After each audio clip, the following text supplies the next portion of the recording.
আজকে আমরা linear momentum সম্পর্কে শিখব। সো লিনিয়ার মোমেন্টামটা কি সেটা আমরা দেখব, এবং আরেকটা জিনিস দেখব সেটা হচ্ছে কি লিনিয়ার মোমেন্টামের কনজারভেশন রুল, সেটা কি সেটা আমরা দেখব। ওকে, সো লিনিয়ার মোমেন্টাম, রাইট। এই লিনিয়ার মোমেন্টামকে আমরা পি দিয়ে রিপ্রেজেন্ট করি। সো লিনিয়ার মোমেন্টাম বলতে কি বোঝাচ্ছে? অ্যাকচুয়ালি কোনো একটা পার্টিকেল, সাপোজ একটা পার্টিকেল যার মাস এম, এ যদি একটা ভেলোসিটি নিয়ে যদি মুভ করে, তাহলে এই পার্টিকেলের যে মোমেন্টাম হবে সেটা কি, এই পার্টিকেলের মাস এবং যে ভেলোসিটি তাদের যে প্রোডাক্ট, সেই প্রোডাক্টটাকেই বলা হচ্ছে মোমেন্টাম। তাহলে মোমেন্টামের ডেফিনেশন বলছে যে momentum is define as the product of mass and velocity of the particle, so m into v. এইটা হচ্ছে আমাদের মোমেন্টাম। এবার ভেলোসিটি একটা ভেক্টর কোয়ান্টিটি, রাইট? তাহলে মোমেন্টামও নিশ্চয়ই একটা ভেক্টর কোয়ান্টিটি হবে। তাহলে ভেলোসিটির ডিরেকশনটা কী হবে? মোমেন্টামের ডিরেকশন হবে। তাহলে এটা আমাদের মোমেন্টামের ডেফিনেশন। তাহলে p is equal to m into v, right? তাহলে ভেলোসিটি যেদিকে যাবে মোমেন্টামের ডিরেকশনে কিন্তু সেই দিকেই হবে। তাহলে এখান থেকে আমরা মোমেন্টামের ইউনিট বলতে পারবো, তারপরে ডাইমেনশন বলতে পারবো। সো ইউনিট কী হবে? বেসিক্যালি আমরা যদি ইউনিট দেখি, আমরা যদি সাপোজ প্রথমে এসআই সিস্টেম দেখি, এসআই ইউনিট দেখি, এসআই ইউনিট কী হবে? সো মোমেন্টাম ইউনিট হবে, এখান থেকে দেখতে পাচ্ছি আমরা যে মাস মানে ভরের কি ইউনিট কী হয়? কেজি। আর ভেলোসিটি মানে কি? মিটার পার সেকেন্ড, মানে সেকেন্ড টু দি পাওয়ার -1। তাহলে এইটা হচ্ছে কি এসআই সিস্টেমে মোমেন্টামের ইউনিট। সিমিলারলি সিজিএস সিস্টেমে মোমেন্টামের ইউনিট কী হবে? মাসের ইউনিট হচ্ছে কি গ্রাম হয় সিজিএস সিস্টেমে। আর ভেলোসিটি সেন্টিমিটার পার সেকেন্ড হবে, right? Centimetre into second to the power -1। Similarly dimension কেমন হবে? সো ডাইমেনশন হবে বেসিক্যালি মোমেন্টামের ডাইমেনশন দেখবো আমরা, রাইট? তাহলে মোমেন্টামের ডাইমেনশন দেখতে গেলে কি মোমেন্টামের ডেফিনেশনটা আমাদের ফলো করতে হবে। তাহলে মোমেন্টামের ডেফিনেশন কী রয়েছে? মাস ইন্টু ভেলোসিটি রয়েছে। সো মাসের ডাইমেনশন কী হয়? এম হয়। ভেলোসিটি মানে কি? মাস এই মিটার পার সেকেন্ড, তাহলে মিটার মানে দৈর্ঘ্য বাই সময়, তাহলে দৈর্ঘ্য মানে কত আবার? এল, আর ডিভাইডেড বাই টাইম মানে টি টু দি পাওয়ার -1। তাহলে এইটা হচ্ছে কি আমাদের মোমেন্টামের ডাইমেনশন, রাইট? অ্যাকচুয়ালি ভেলোসিটি মানে কি? আমরা ভেলোসিটি মানে আমরা এরকম লিখি না, v is equal to dx by dt, right? Dx মানে কি? ডিস্টেন্স, ডিসপ্লেসমেন্ট অ্যাকচুয়ালি, তাই না? Displacement by time. তার মানে কি ডিসপ্লেসমেন্টের ডাইমেনশন কী হয়? এল হয়, আর টাইম মানে টি হয়। তাহলে এটাকে আমরা যদি ভালো করে লিখি তাহলে কী হবে? এল টি টু দি পাওয়ার অফ -1। এটা হচ্ছে কি ভেলোসিটির ডাইমেনশন, রাইট? তো আমি এখানে সেটা ইউজ করেছি। ওকে, তাহলে এইভাবে আমরা মোমেন্টামের ইউনিট এবং ডাইমেনশন দেখতে পারি। এইবার এই মোমেন্টামের কনজারভেশন লটা কী হবে সেটা আমরা দেখব। So conservation law of momentum.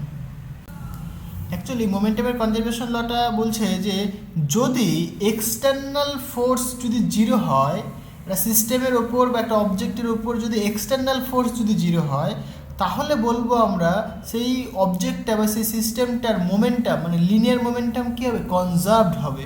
মানে এক্সটার্নাল ফোর্স, সাপোজ FEXT, যদি এই এক্সটার্নাল ফোর্স যদি জিরো হয়, তাহলে আমরা বলতে পারবো যে মোমেন্টাম কী হবে? কনজার্ভড হবে। তাহলে P উইল বি কনজার্ভড, মানে এটা কনজার্ভড হবে বা কনস্ট্যান্ট হবে। ওকে, কনজারভেশন যে রুলটা বা লটা সেটা কেমন হবে সেটা লেখা যাক। So if the external force on the object is 0, then linear momentum will be conserved. Then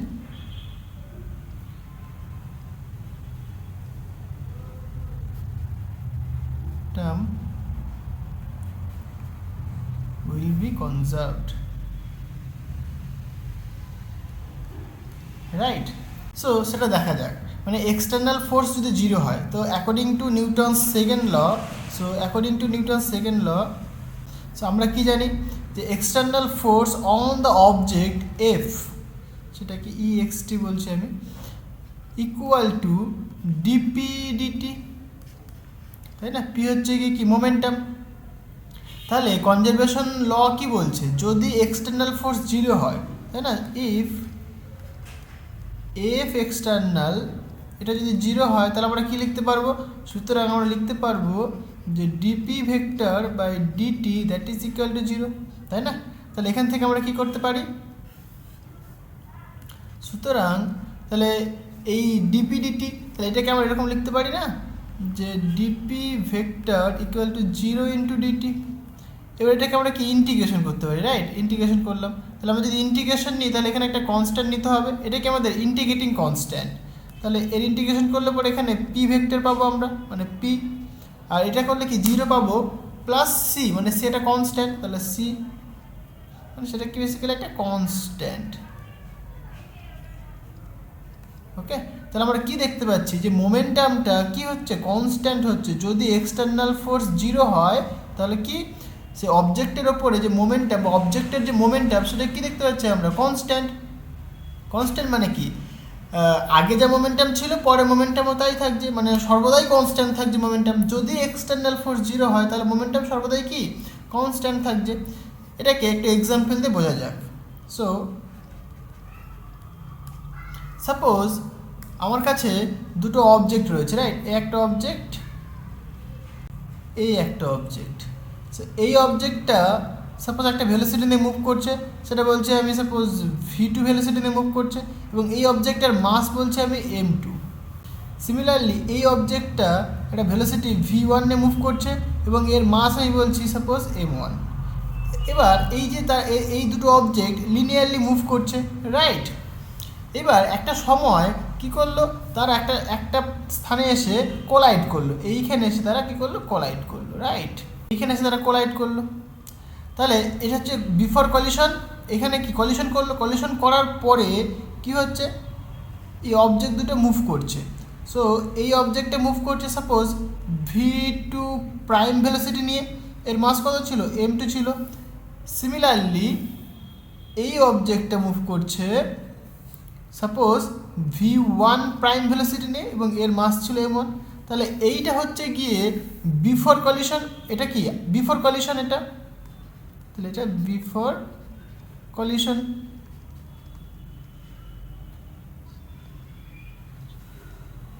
এটা কি আফটার কলিশন?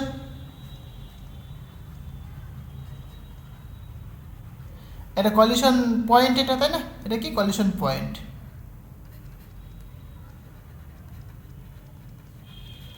রাইট? তাহলে পরে মোমেন্টাম কনজারভেশন ল কি বলছে? বেসিক্যালি বিফোর কলিশন তার যে টোটাল মোমেন্টাম এবং আফটার কলিশন তার যে টোটাল মোমেন্টাম সেটা কী হবে? সমান হবে according to conservation of momentum. So momentum বা লিনিয়ার মোমেন্টাম একই ব্যাপার। তাহলে আমরা কি লিখতে পারবো? এই যে অবজেক্টটা, এই অবজেক্টের টোটাল মোমেন্টাম কতখানি? m1 into v1। এই অবজেক্টের টোটাল মোমেন্টাম কতখানি? m2 into v2। তাহলে বিফোর কলিশন পুরো সিস্টেমটার মোমেন্টাম কতখানি? m1 v1 plus m2 v2, right? এইবার বলছে মোমেন্টাম তো কনজার্ভড হবে, মানে বিফোর কলিশন যা মোমেন্টাম হবে টোটাল সিস্টেমটার এবং আফটার কলিশন মোমেন্টাম কি তাই হবে। তাহলে আমরা কি লিখতে পারবো? এটা ইকুয়াল টু, তাহলে এই বডিটার মোমেন্টাম কত এবার?